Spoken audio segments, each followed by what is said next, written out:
2 minutes pour comprendre. Aujourd'hui, le tabac et les facteurs de risque cardiovasculaire. Je suis avec le docteur Stéphane Manzo-Silberman.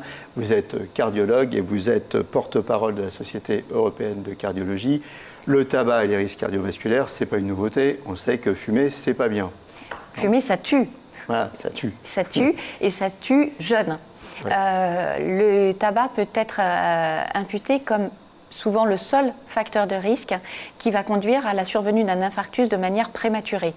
L'impact du tabac est encore plus important qu'une hérédité, par exemple. Le fait d'avoir dans sa famille une histoire d'infarctus, d'accident vasculaire cérébral jeune, eh bien ça a moins d'impact qu'un tabagisme actif.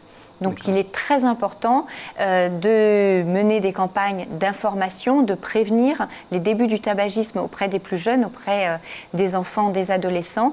Et chez la femme, encore plus, le tabac va tuer plus tôt, plus vite. Tabac et contraception, j'ai entendu dire que c'était un cocktail qui n'était pas vraiment un cocktail gagnant. C'est le cocktail qui tue.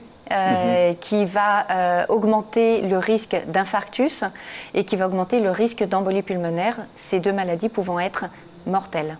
On parle beaucoup du tabac, on se met à parler de plus en plus du vapotage aujourd'hui, et notamment avec la crise en ce moment aux États-Unis, 450 cas dans 33 États, dont des cas de pneumonie lipidique. Là, qu'est-ce qu'on peut dire? Ça n'a pas tellement de rapport avec les maladies cardiovasculaires, ça pourrait en avoir un dans le futur, je ne sais pas, on est au début d'une crise sanitaire là.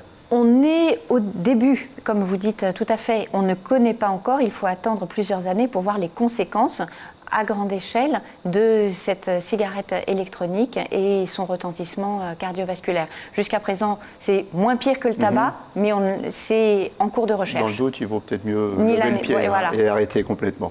Voilà, arrêter de fumer, c'est mieux.